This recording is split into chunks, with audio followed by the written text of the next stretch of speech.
masawaing anak. Noong unang panahon, may isang inahing manok na nagngangalang Aling Andiana.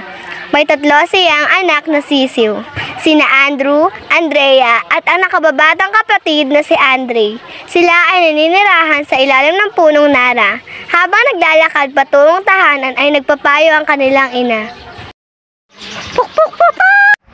Aking mga anak, may hahabili lang ako sa inyo. Kahit anong mangyari, huwag kayong lalabas ng ating bahay, sapagkat mapanganib, maraming mangyayari sa labas na hindi natin inaasahan. Tweet, tweet! Pero inay, sabik na po kaming maglaro muli. Puk-puk-putak!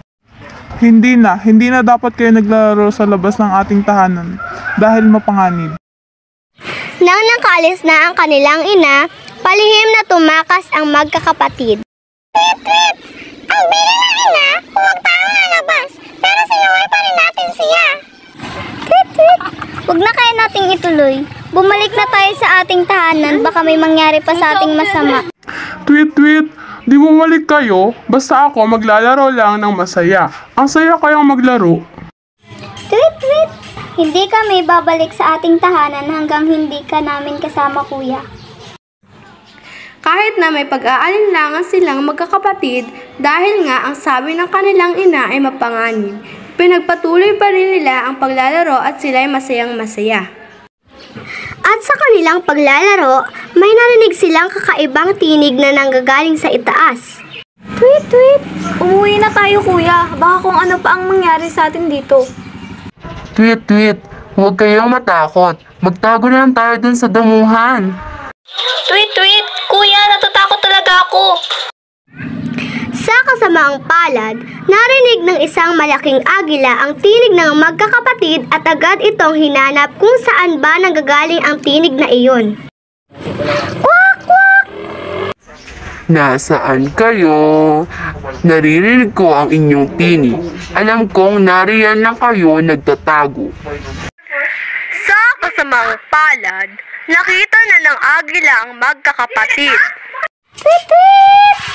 Kapag katapos ko magbilang ng 3, tatakbo tayo. 1, 2, 3! Sinubukan nilang tumakbo, ngunit naabutan pa rin sila ng galit na agila at sila'y agad na nadagit at idinala sa isang malayong lugar na kung saan hindi na sila makakatakas at pwede silang kainin.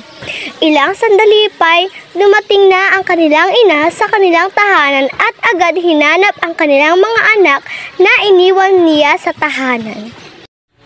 Aking mga anak, nasaan na kayo? Bakit tila'y kinakabahan ako sa bawat pag-aalala ko sa inyo?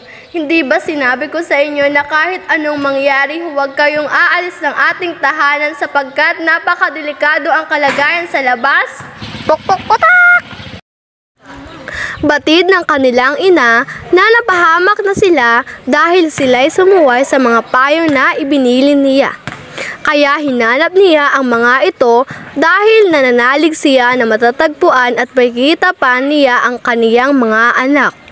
Hinanap niya ang mga ito, ngunit kahit anino ng mga ito'y wala siyang makita. Umuwi siya na bigo at walang pag-asa. Ipinababatid lang namin sa inyo na sa kwentong ito ay nararapat nating pakinggan ang mga payo ng ating mga magulang dahil wala silang inisip kundi ang ating kapakanan. Maging inspirasyon nawa natin ito upang madala tayo na maging mabuting anak. Huwag na sana nating suwayin ang ating mga magulang dahil kung hindi natin sila susundin sa kanilang mga payo, mapapahamak lang tayo.